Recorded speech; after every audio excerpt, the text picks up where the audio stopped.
e receber o professor Caio Albuquerque.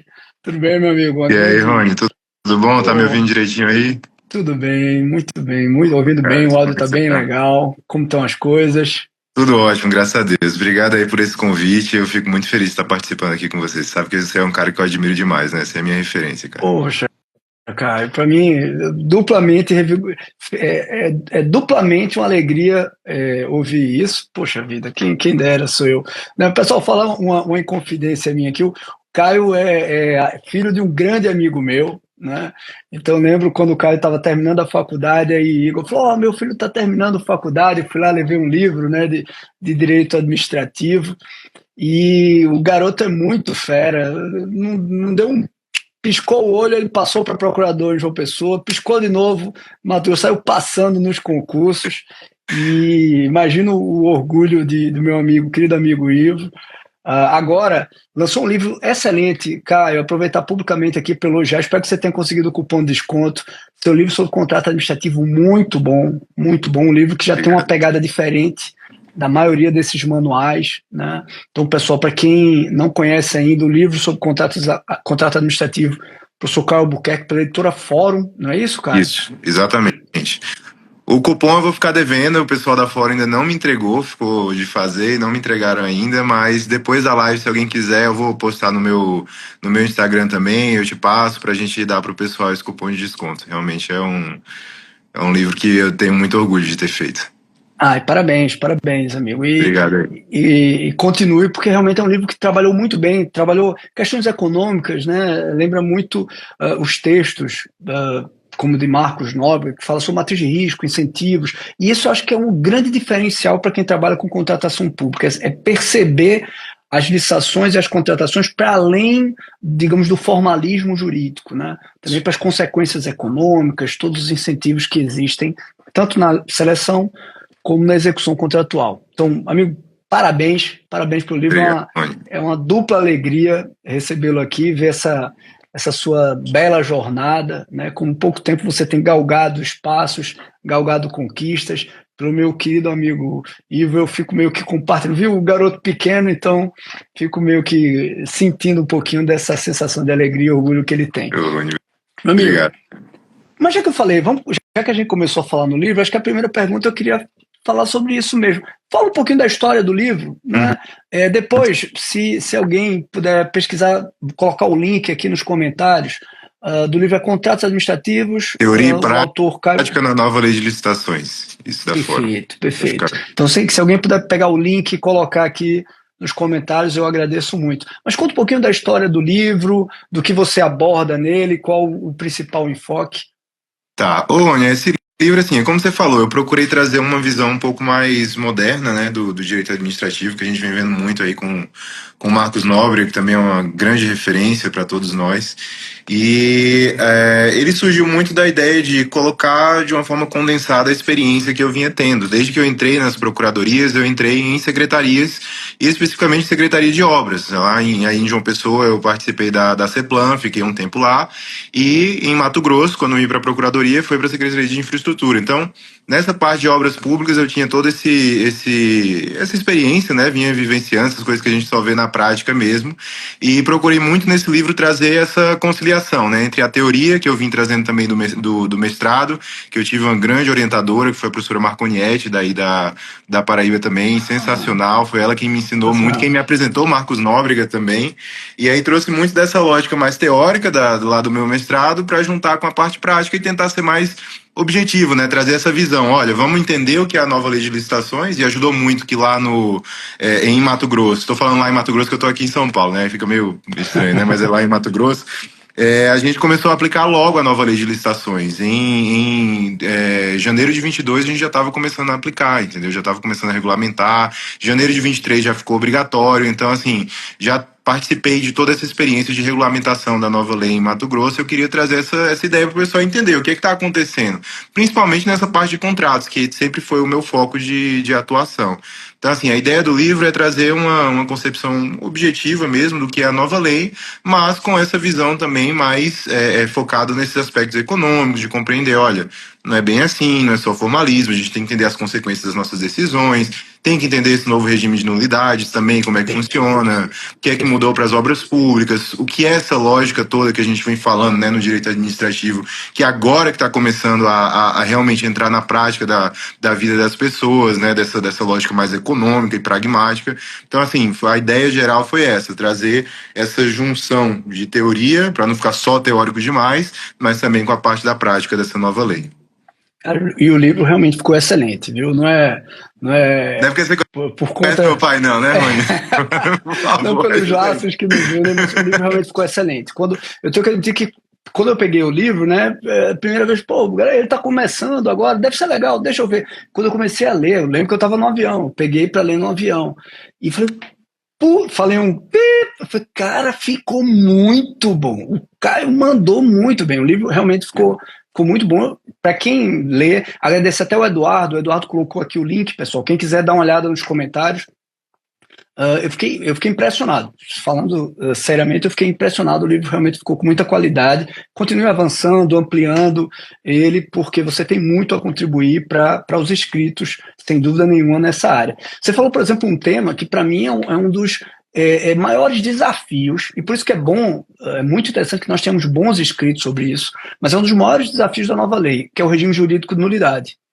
Estava gravando agora para pós-service sobre isso, e é um dos grandes desafios da nova lei, é que órgãos de controle, assessorias, procuradorias também, os gestores, né, tenham a maturidade institucional para respeitar e entender a mensagem do artigo 147. Né? Não ir não avançar para aquela invalidação fácil e irresponsável e irrefletida que não pensava nas consequências dos atos. Mas fazendo, Caio, um geral, assim, um apanhado geral do que você tratou lá no teu livro, quais as principais novidades da 14.133 ou os destaques que você poderia pensar aqui para a gente sobre o contrato administrativo? Então, nessa parte especificamente de contrato, eu acho que a nova lei trouxe algumas ferramentas bem interessantes que a gente pode aplicar. Talvez a gente não saiba ainda aplicar, né, no máximo que elas podem trazer, mas elas são bem interessantes. Aqui eu vou citar algumas. Acho bem legal a ideia do seguro garantia com cláusula de retomada. Realmente é uma coisa interessante, que inclusive foi algo que eu participei aqui em Mato Grosso. A gente saiu na frente, soltou o primeiro edital com cláusula de retomada, depois de muitas negociações com as seguradoras. Um ponto interessante. Vou explicar já como é que funciona. Já vou te pedir para tu. É uma história bem legal, é bem interessante essa história aí do que a gente participou. Mas assim, tem essa cláusula de retomada, tem uma ampliação do uso da matriz de riscos, que é uma lógica que vinha muito focada em concessões e PPPs, e agora a gente vem trazer para esses contratos, principalmente de obras públicas. É interessante realmente ter uma matriz de riscos bem feita. Esse regime de nulidades, acho que é muito interessante para a gente começar a mudar a forma como a gente vê os problemas nas licitações, nos contratos e na administração pública como um todo, né, dessa teoria consequencialista. Eu acho, Rony, assim, sinceramente, eu acho que a gente já está num nível que a gente está começando a conseguir separar o joio do trigo. Quem é que realmente está querendo fazer maldade, quem está querendo errar mesmo, fazer coisa errada, e quem simplesmente tem algum erro, tem algum problema, tem alguma coisinha ali que sai alguma formalidade do prumo. Então dá para separar isso de uma forma mais tranquila, com as investigações que a gente consegue fazer, com a situação mesmo, com todos os precedentes que a gente já tem, acho que a gente consegue fazer essa separação. Então acho que a lei abre muita margem também para você ter uma atuação um pouco mais tranquila, evitar aquela história do apagão das canetas, né, que é um problema que a gente vê na administração pública e a gente tem que procurar evitar. Então, assim, esses pontos eu acho que são bem interessantes. Esse foco mais em trazer programa de compliance também é interessante, essa visão mais consequencialista, tudo isso acho que a lei trouxe de forma um pouco mais... permitiu, né, que a gente começasse a aplicar isso de verdade. E especificamente nesse da cláusula de retomada, foi bem legal. Lá em Mato Grosso, a gente começou a fazer a aplicação da nova lei de licitações, né? Eu participei do decreto regulamentador, a gente regulamentou, fez tudo certinho. E aí, em 1º de janeiro, o governador disse, olha, a partir de agora vai começar a ser a nova lei de licitações, pronto e acabou. Quem quiser que se vire, vamos aprender a fazer esse negócio. Exato.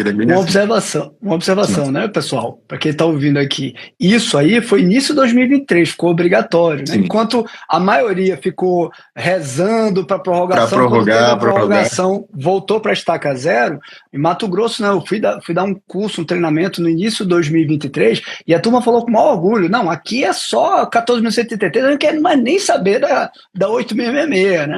Esquece, Então, tem. uma decisão muito correta, muito bacana. Acho que o Estado deve estar, inclusive, bem à frente a nível de experiência, inclusive do governo federal, porque você já desde o início de 2023 já começaram, mas cláusula de retomada eu não imaginava. Pois Massa, é, muito então, massa. esse foi um ponto. A gente já começou, assim, Mato Grosso tem essa veia muito inovadora, sabe, Rony?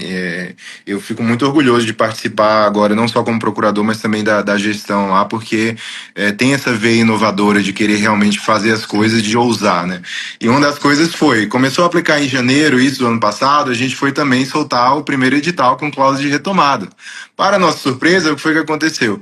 Nenhuma seguradora conseguia fazer a apólice de seguro, porque elas não tinham isso regulamentado. E aí foi que a gente foi entender, e aí que vem essa questão, né, de você entender mais do que só o que está na lei de licitações. Você tem que entender a coisa mais ampla, né? O mercado segurador, a gente foi descobrindo isso, é muito específico, é muito regulamentado. Se eles não têm uma regulamentação específica para algo, eles não fazem. Ou você quer, chega à administração e diz, não, eu quero um seguro desse jeito, desse jeito, desse jeito. Não vai sair, a seguradora simplesmente não consegue atender isso por causa dessa regulamentação da SUSEP, que é muito, muito forte. E aí aconteceu de eu ter sido chamado pela Maristela, que é quem organiza isso lá na secretaria, é uma grande gestora pública, me chamou outro procurador também, o Carlos Eduardo, e a gente foi começar a conversar com as seguradoras para entender o que é que está acontecendo. Curiosamente, as seguradoras não entendiam muito bem como é que funcionava isso. A gente teve que explicar para as seguradoras como é que funcionava uma obra pública, uma retomada, como é que aconteceria, se seria limite de garantia ou não. Aí foi um monte de discussão que a gente teve que fazer, demorou uns 9 meses aí essa gestação do clausulado. A gente começou a discutir, clausulado Muito vai, bom. clausulado vem, reuniões aqui em São Paulo, muita discussão acalorada, foi bem interessante. Só nós três lá da secretaria, né? E o pessoal da FENSEG, que é a Federação de Seguros, e acabou que aprovou, e há pouco tempo a gente lançou o primeiro edital do Brasil, que nem a União fez isso ainda, do seguro garantia com cláusula de retomada. Um dos pontos, inclusive, foi aquele que eu acho que eu cheguei a te mandar na época, a gente teve que regulamentar a nova lei de licitações em um ponto muito específico para Mato Grosso, que é das obras públicas que são consideradas de grande vulto. A nova lei de licitações prevê aqueles 200 e Sim, poucos milhões, né?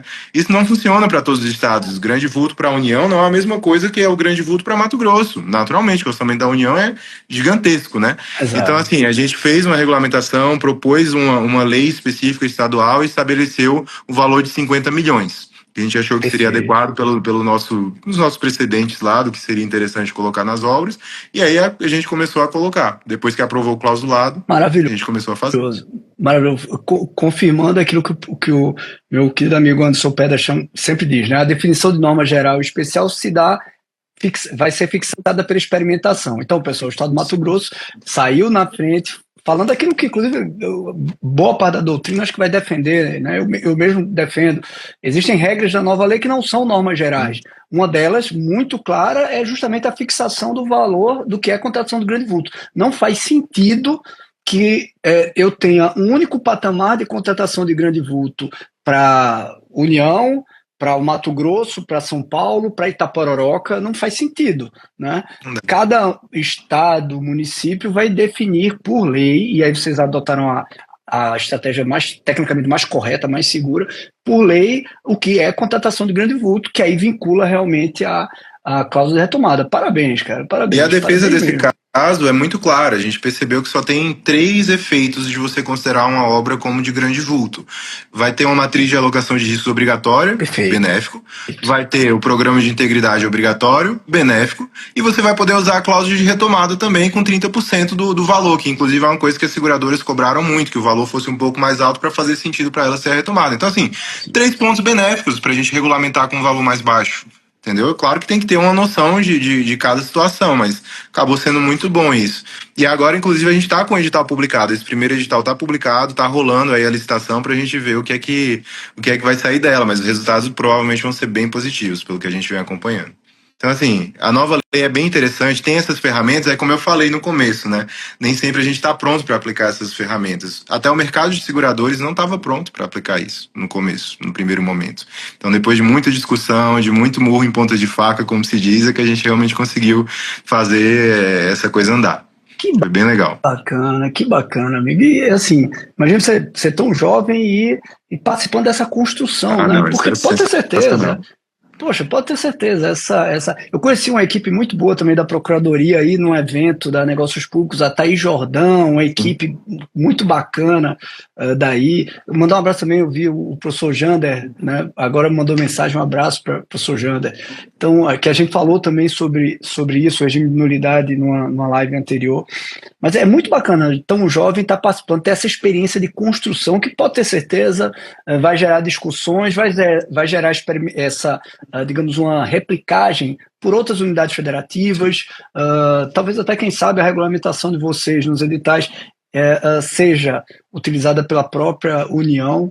Muito bacana, parabéns, amigo, tá participando disso, tá ajudando a construir essa experiência, viu? E eu quero ver esse edital, eu quero dar uma estudada nesse edital. Bem legal. A gente deixou já o clausulado como um anexo, que foi aprovado pela FENSEG também, que a gente negociou lá com eles, a gente deixou como anexo. Eu vou passar para você depois para divulgar também. Porque até realmente, por mais que a gente tenha a regulação lá da SUSEP, mas ela deixa um campo ainda que vai ter que ser resolvido no próprio contrato, e é muito importante essas definições para evitar lacunas. Acho que ainda tem alguns riscos que a doutrina vai ter que trabalhar sobre qual é o limite de responsabilidade nesse seguro-garantia em relação, enfim.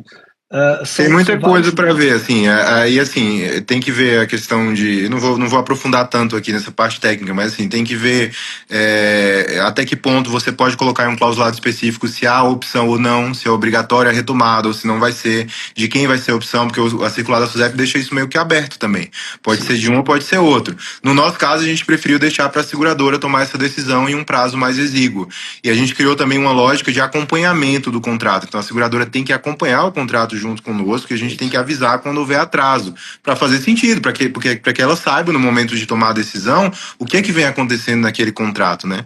E aí teve muita coisa que a gente teve que explicar sobre custos e tudo mais, sobre o BDI, teve que explicar para as seguradoras que elas não entendiam que o lucro estava embutido ali no BDI, entendeu? Como é que seria uma subcontratação, enfim, muita coisa. Daria uma live específica só falar do seguro-garantia com cláusula de retomada. Muito bacana. E eu acho assim, bem regulado, bem amarrado no contrato, a seguradora, eu vejo dois efeitos muito peculiares desse tipo do seguro-garantia, naturalmente, e o seguro-garantia com cláusula de retomada, até pela maior impacto dele, o percentual vai até 30%, é que, sendo bem regulado, bem construído, bem amarrado o contrato, a seguradora, o seguro-garantia, vai auxiliar na habilitação, porque ele acaba já sendo um filtro mais eficiente até do que a habilitação, e ela vai ajudar na fiscalização do contrato, porque ela consegue agir até mais rápido do que o nosso fiscal, né? Porque não precisa de processo.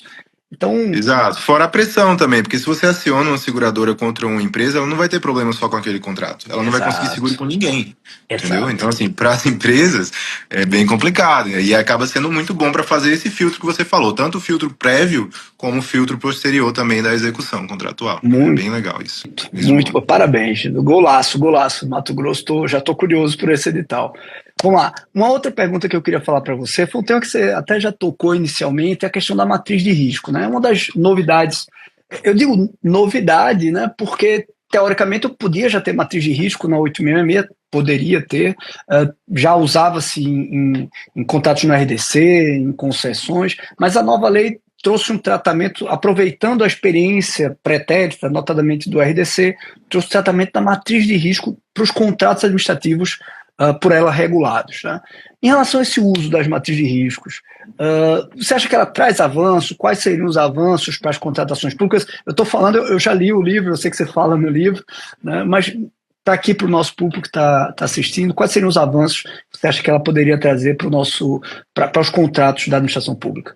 Rony, assim que eu vi essa inovação, foi uma daquelas coisas assim, que começou a me dar muita curiosidade de querer aprofundar. porque eu não entendia. Tem aquele dispositivo lá, o artigo 103, ele é bem curto, na verdade, ele não explica muito a fundo como é que se faz uma matriz de risco, como é que uma matriz funciona, o que é que pode, o que é que não pode, quais são os seguros obrigatórios, que não tem muito parâmetro para isso.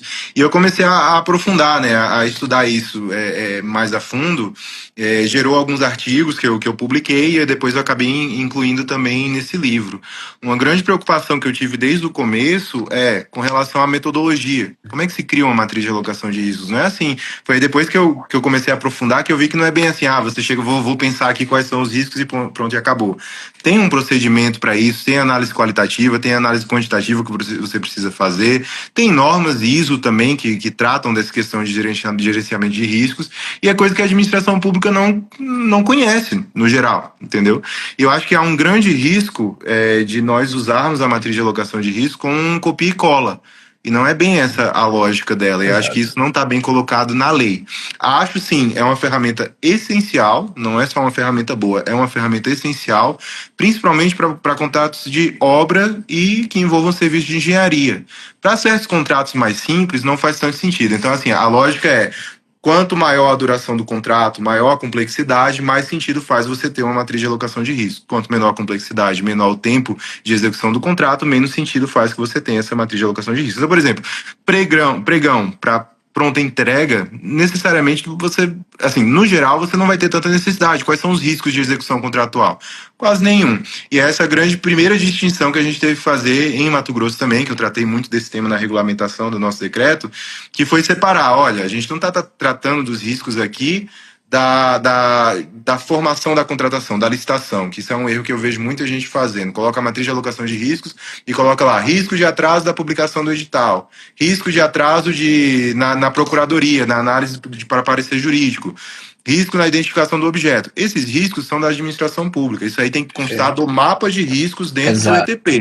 Aí, perfeito. Exato. Só que tem gente que confunde isso e acha que a matriz de alocação de riscos é esses riscos também, quando não é. Ela é para os riscos que estão na execução do contrato. Exato. Então, por isso que faz mais sentido para um contrato que seja mais longo e tenha mais complexidade você colocar. Então, os de obras públicas são os perfeitos para você colocar a matriz de alocação de riscos. E aí um problema é metodologia. A gente não tem uma metodologia predefinida, geral, para todos os lugares. Cada lugar vai acabar fazendo do seu jeito, e isso é bom e ruim, né? Tem os dois lados. É bom que tenha uma flexibilidade, mas pode ser ruim porque não vai ter uma padronização, para as empresas fica muito solto. E tem a questão dos dados. Então, se você vai fazer uma análise de riscos qualitativo e quantitativo, você precisa ter uma noção de qual é o impacto desse risco e qual é a probabilidade de ocorrência dele. São as duas análises que você precisa fazer, e você não pode tirar isso da cabeça. Eu sei que muita gente tem a experiência. nas obras públicas, normalmente, eu posso dizer, lá em Mato Grosso acontece muito isso. A gente faz muita pavimentação na Cinfra. A gente sabe que tem um período de chuva ali nos meses de outubro que vai dificultar muito fazer a pavimentação.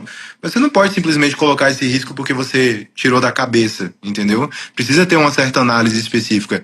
O ideal é que nós tivéssemos dados com relação a isso. Eu acho que isso falta.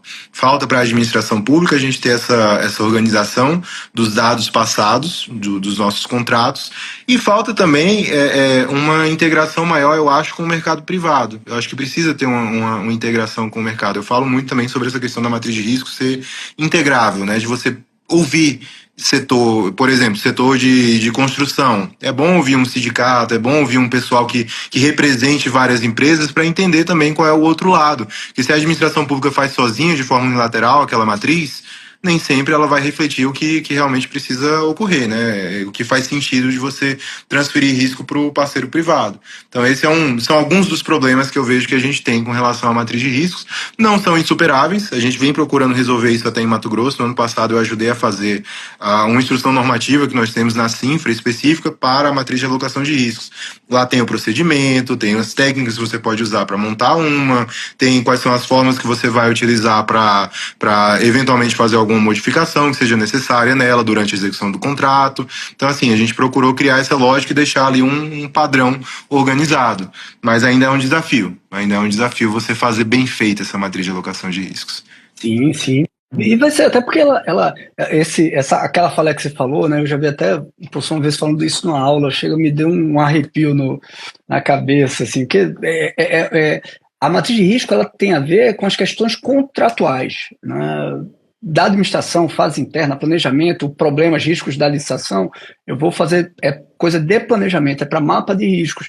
Realmente, a matriz de risco ela se equivale a uma cláusula contratual que, na tabela, eu vou alocar exatamente os riscos, que vão ser compartilhados, quem vai ficar com risco, formas de mitigação, e justamente por isso não dá para ter será um grande problema nós termos matrizes de riscos meramente padronizadas, porque eu vou estar deixando de fazer a alocação mais eficiente. E às vezes você até aumenta o custo da licitação por causa disso. Pô, o mercado precifica o risco.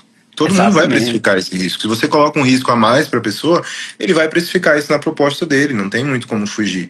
E aí você coloca, por exemplo, tem a abertura para você colocar seguros obrigatórios na matriz de alocação de riscos. Tem os obrigatórios e tem os facultativos, que você pode colocar, olha, esse risco aqui é segurável, é interessante que você faça isso como medida de mitigação, mas não é obrigatório fazer o seguro.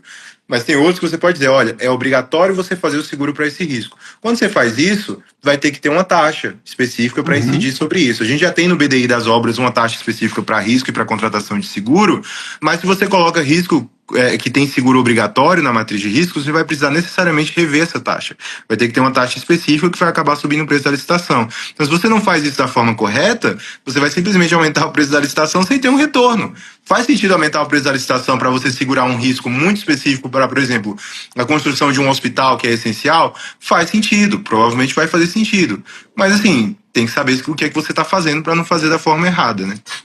Perfeito. Eu lembro que uma vez eu participando de um debate há muito tempo, na época do RDC, e uma frase que fixou, né? A regra de ouro é a seguinte: você aloca o risco e tem melhor capacidade de absorvê-lo. Né? Se esse risco a administração pública tem uma maior capacidade de absorver, fica com ela. Eventualmente ocorrendo, dá o reequilíbrio econômico.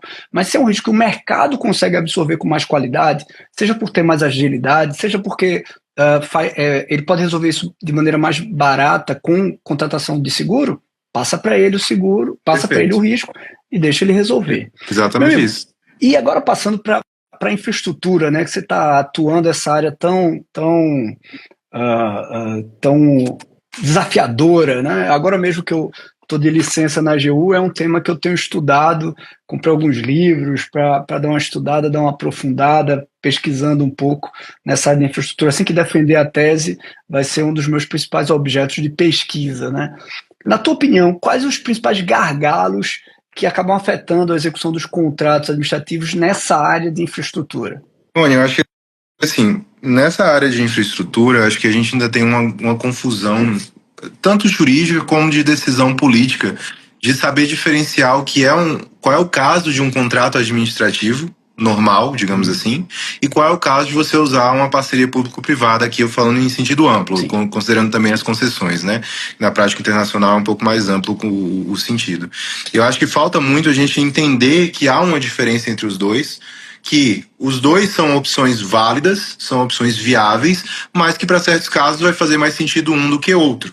E na hora que você escolhe um ou escolhe outro, também, pelo menos na minha concepção, por mais que tudo seja contrato administrativo, cada um deles tem que ter um regime jurídico próprio. E a gente ainda não consolidou isso totalmente.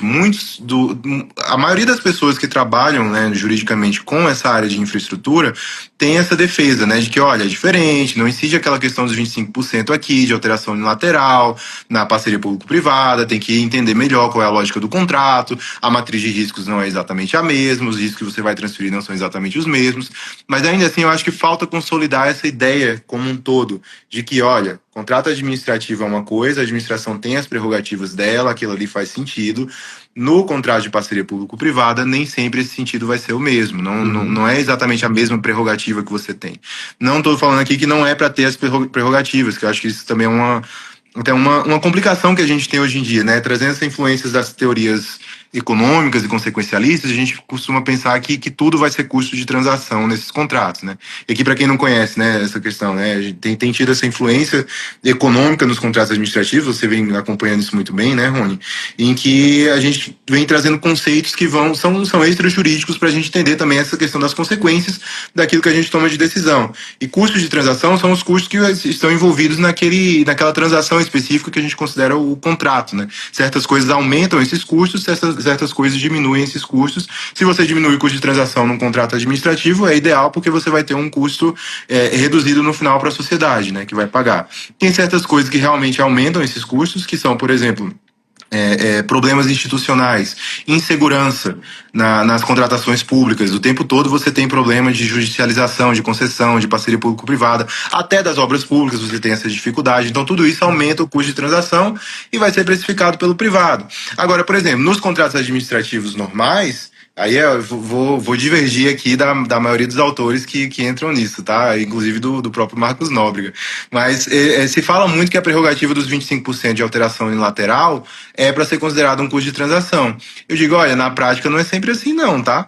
O contratado quer muito que isso aconteça também, principalmente em obra pública, porque naqueles 25% que você coloca, vai o BDI também. BDI tem lucro. Então, assim, sobre aquele valor que você está pagando para uma coisa a mais naquela obra, você vai estar pagando lucro também. Então, assim, pelo que da minha experiência, do que eu vejo acompanhando obras públicas, boa parte das alterações unilaterais, para não dizer todas, provavelmente até todas, vieram porque o privado também queria que isso acontecesse. Então, assim, é uma coisa para a gente pensar. Eu acho que em termos de gargalo jurídico, Rony, eu acho que vem muito isso. Entender qual é a diferença entre um tipo de contrato e outro. Mas, por exemplo, se houvesse alteração unilateral nesse sentido nos contratos de parceria público-privada, aí eu já acho que seria, sim, uma questão de custo de transação. Porque não é a administração que vai pagar por aquilo. No final das contas, você vai ter que reequilibrar esse contrato na lógica dele mesmo, né? A não ser que seja uma PPP mesmo, que você vai ter pagamentos e a administração esteja disposta a pagar a mais por aquela alteração. Mas, no geral, vai acabar refletindo na pessoa que paga a tarifa. Muitas vezes acontece esse problema, né? Normalmente, ou você vai fazer uma prorrogação do contrato, que nem sempre é interessante, nem mesmo para o privado, ou você vai jogar na tarifa, ou você vai arrumar alguma forma de reequilibrar. Então, assim, fazendo um apanhado aqui, jogando muita coisa de uma vez, né? Muita coisa que tem que se aprofundar para entender, mas eu acho que o nosso maior problema é entender essa separação. Esse é o nosso maior gargalo jurídico. Entender que os contratos de concessão e de parceria público-privados têm uma lógica própria e devem ser entendidos com essa lógica própria. Eu acho o seguinte, o exemplo que você falou, ele realmente não seria um custo de transação. Quando as duas partes querem, é uma acomodação contratual. Eu estou ajeitando, ajustando. Mas a alteração unilateral eu acho que é realmente o custo de transação. Por quê? Porque ela pode ser para cima ou pode ser para baixo. Então, naquele momento que você vai firmar o contrato, isso é um risco. Você não sabe exatamente se vai ser X ou vai ser 75% de X. Né? Ou pode ser até 125% de X, que vai ser uma sorte. Mas 125% de X eu quero. Então, se eu quero, é uma acomodação das vontades contratuais. Mas quando a gente fala na contratação anterior e o poder que a administração pública tem de alterar unilateralmente, de suprimir unilateralmente, isso é um risco. Por mais que isso é um risco que traz um custo, né? Eu tenho que projetar o meu preço sabendo que isso pode acontecer. Aí talvez nessa percepção, eu acho que é um custo de acompanhamento do contrato, além de, quando vai fazer alteração, vai ter que analisar aditivo, então eu tenho que ter minha equipe que vai analisar, tudo isso acaba gerando algum custo. Fizeram uma pergunta aqui, se você me permite, eu vou responder. Quero mandar um abraço também para o meu amigo Antônio Klippel, que entrou aqui, um abração, Antônio, Andrew e toda a turma do curso Premium. Perguntou sobre se algum percentual, foi o Márcio, na nova lei para o reequilíbrio. Márcio, não existe percentual para o reequilíbrio, existe para alteração contratual. Reequilíbrio não existe um percentual limitador, existe para alteração contratual. Um abraço também para o Oswaldo, a turma da Faculdade Baiana de Direito, da nossa turma lá na Faculdade Baiana de Direito em Salvador, na bela Salvador. Né? Meu amigo, deixa eu te fazer mais uma pergunta, então. Você fez essa divisão e pontuou muito bem que um dos motivos é isso, é separar o que é o tratamento PPP do tratamento contrato administrativo normal, e realmente agora, com a nova lei, tem esse risco grande de misturar as coisas, né? Você pegar, por exemplo, o contrato de eficiência do maior retorno econômico pode chegar a 35 anos, então é uma PPP sem os resguardos jurídicos que a PPP prevê, justamente para tentar dar mais segurança ao parceiro. Né? Você podia resumir assim, para você os benefícios e também os desafios de usar a PPP? Porque é algo que eu acho que a gente deveria ter mais, curiosamente a gente, talvez o seguinte, a gente tenha tido um esquadrinhamento jurídico, né, final do governo Fernando Henrique, início do governo Lula, com a lei das PPPs, mas aí veio o crescimento econômico. E aí o Brasil estava com muito dinheiro, não estava mais preocupado com as parcerias. Veio o governo Dilma e a crise, mas aí já não era uma visão tanto de parceria. Veio o Temer, aí reaqueceu a discussão das parcerias público-privadas, né? E eu, sinceramente, notamente em momentos como hoje, que a gente não tem mais essa pujança econômica, eu não vejo outra solução para estados e municípios que não buscar parcerias privadas para ter investimento privado e conseguir prestar serviços públicos. Você pudesse resumir um pouquinho dos benefícios e também dos desafios de realizar PPP, sobretudo em estados e em municípios? Eu vou dar um exemplo bem interessante, que é o nosso caso em Mato Grosso. Eu estou agora como adjunto na Secretaria de Logística e Concessões. E a gente está modelando agora um pacote de concessões de rodovias de mais de 2.000 quilômetros, está até maior do que os pacotes federais. E tem sido um grande desafio fazer com que os contratos reflitam uma lógica interessante para isso. Mas é muito legal ver como foi o processo decisório para se chegar nessas concessões. Mato Grosso tem a maior malha rodoviária estadual do país, de todos os estados. Tem mais de 30.000 quilômetros de malha rodoviária. Boa parte dessa malha, mais de 50%, não é pavimentada. E a gente tem um estado que é o maior produtor de grãos do país também, e precisa escoar naturalmente esses grãos. Você não vai fazer isso por avião, né? Você vai fazer pela rodovia. Se for o caso, para chegar em algum porto ou para chegar numa ferrovia para levar até um porto. Então tem que escoar de alguma forma essa produção. Nesse governo, que já está no segundo mandato, já foram mais de 4.000 quilômetros que foram pavimentados. No total vai dar aí uns 6.000 quilômetros até o final do governo de pavimentação. Aí qual é o grande problema quando você faz uma pavimentação? Quando você pavimenta, nenhum pavimento dura para sempre. Quando chove, você vai tendo pancada, vai ter carro passando, principalmente em lugares que tem veículo pesado, que é o nosso caso, né? Passando, caminhões gigantescos carregando grãos, aquele pavimento vai se deteriorar. Então, assim, na medida em que subiu a pavimentação, subiu também o custo que nós temos até hoje ainda, em boa medida, com a manutenção. Então você precisa estar o tempo todo lá tapando o buraco e reorganizando aquilo. Quando você sobe essa manutenção, a sua decisão de pavimentar mais para chegar no final da malha como um todo pavimentada vai ficando limitada. Então acaba sendo uma decisão econômica. Como é que eu faço para ter mais dinheiro livre para poder pavimentar? Você vai ter que reduzir a manutenção. Como é que você vai fazer para reduzir a manutenção? O Estado não consegue fazer isso, que ele vai ter que manter aquela rodovia que ele fez, porque senão a população não vai conseguir mais trafegar. A boa solução para esse caso é você fazer uma concessão. Nesse caso é o tipo de concessão brownfield, que a gente chama, que é a concessão que já tem uma infraestrutura lá pronta e você chama uma pessoa que vai financiar melhorias para essa infraestrutura e fazer a operação e manutenção.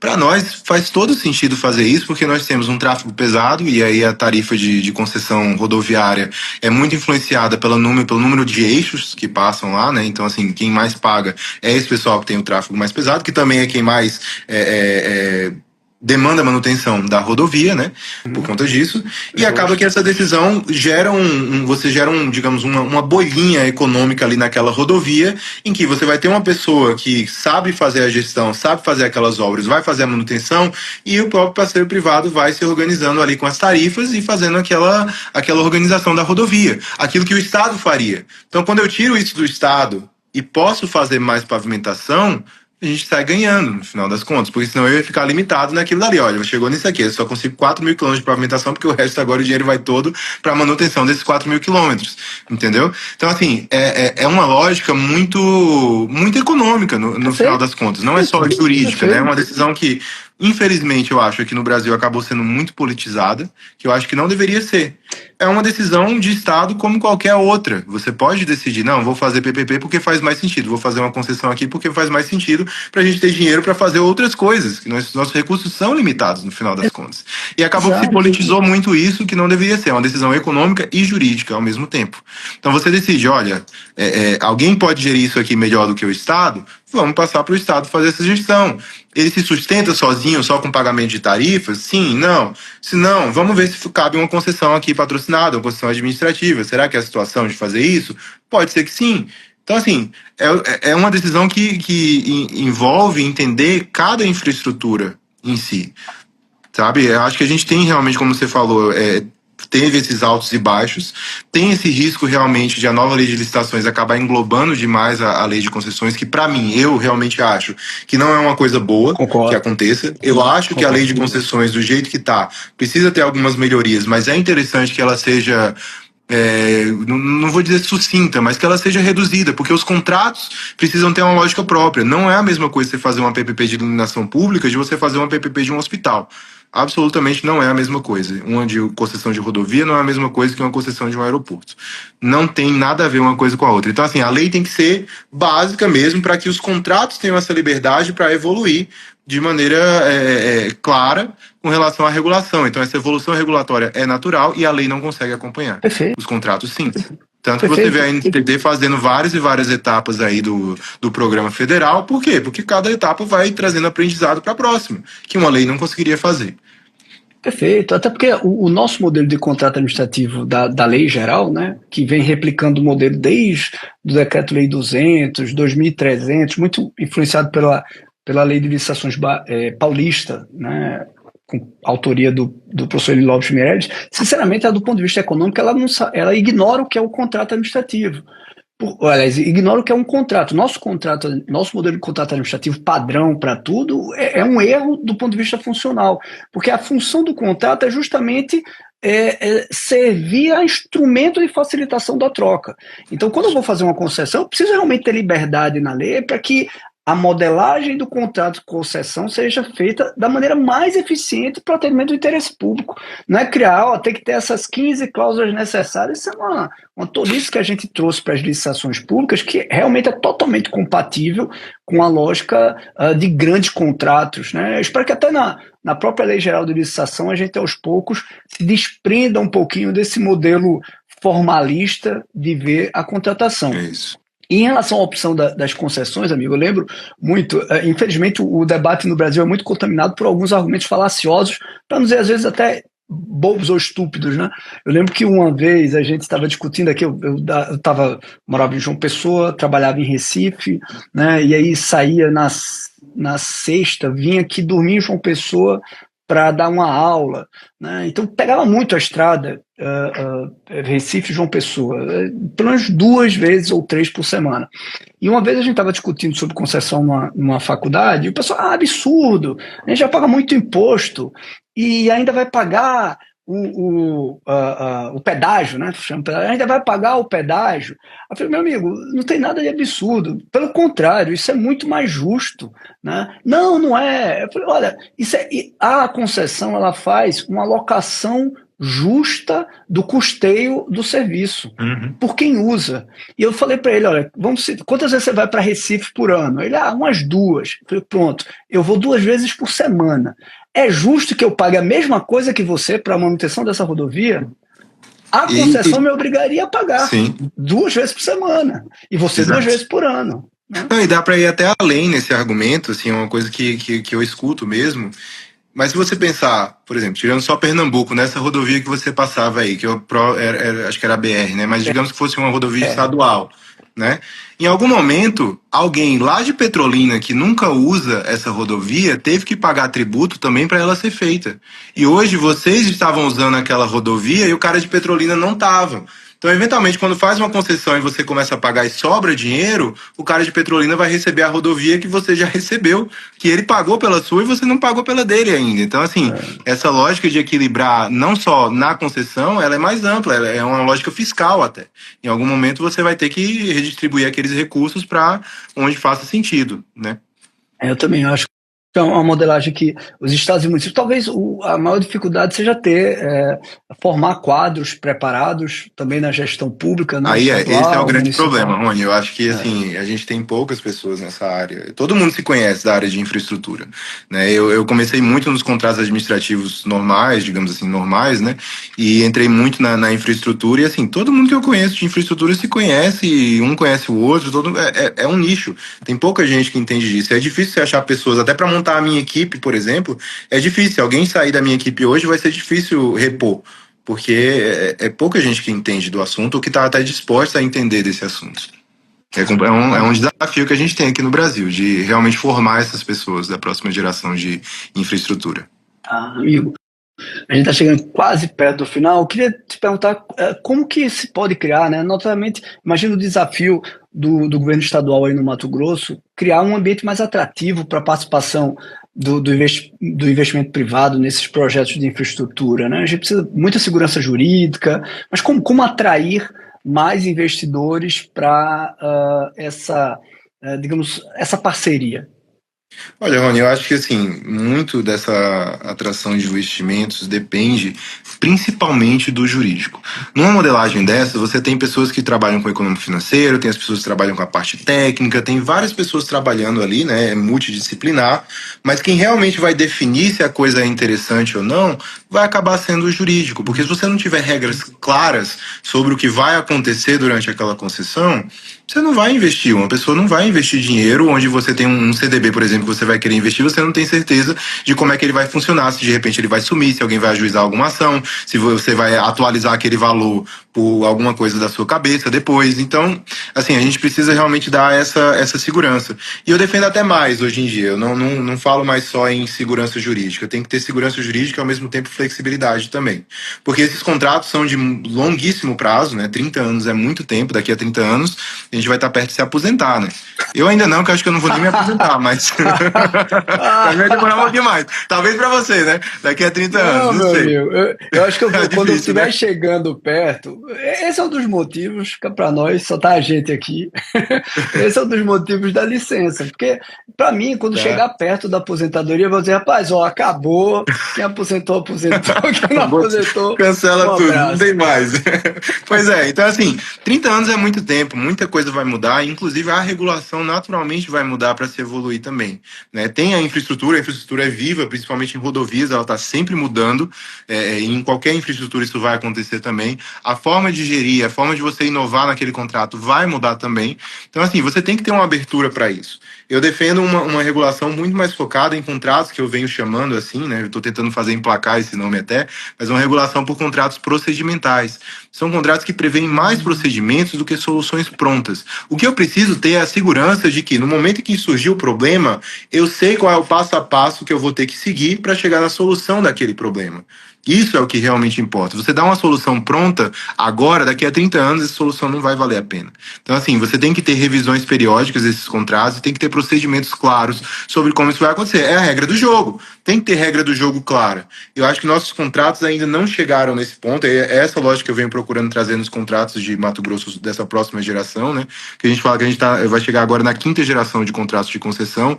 E eu espero que essa seja realmente um salto que a gente vai dar, porque vai trazer essa lógica, vai trazer uma lógica de uma matriz de riscos mais dinâmica, que vai evoluir junto com o contrato também, de revisões periódicas, de uma atualização dos parâmetros que nós temos, de entender também o que acontece durante o contrato, porque eles são, no final das contas, incompletos. Nunca você vai conseguir fazer um contrato perfeito, fechado, redondinho ali, hermeticamente fechado, que nunca mais vai precisar mudar.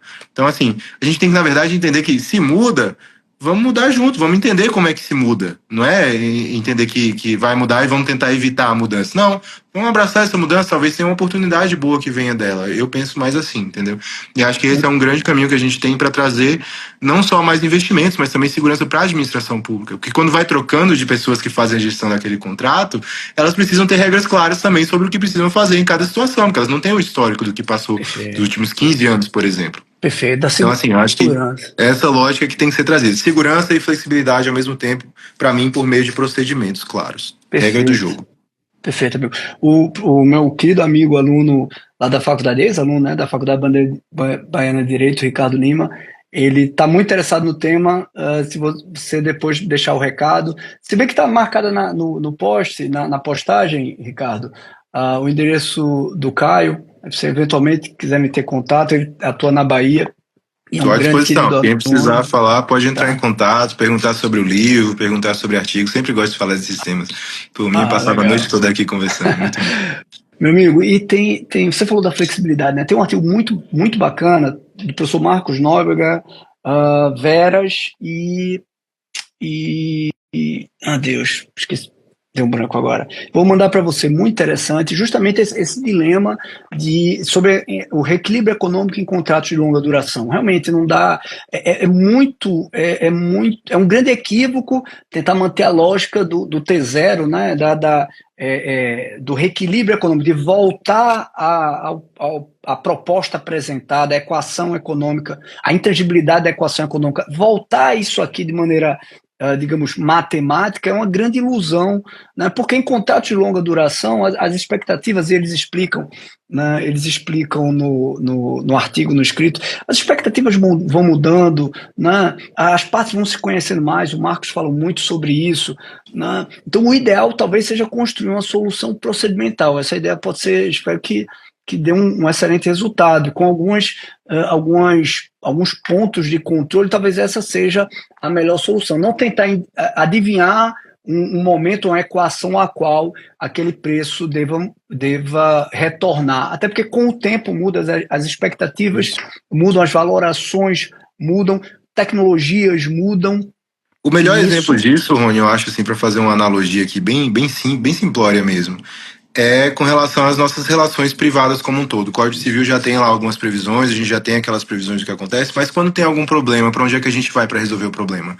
Para o CPC, o Código de Processo Civil é que prevê qual é o procedimento. Então, assim, o CPC prevê qual é o procedimento claro, não para ter todas as soluções. O CPC não traz solução. Ele traz solução procedimental, de processo.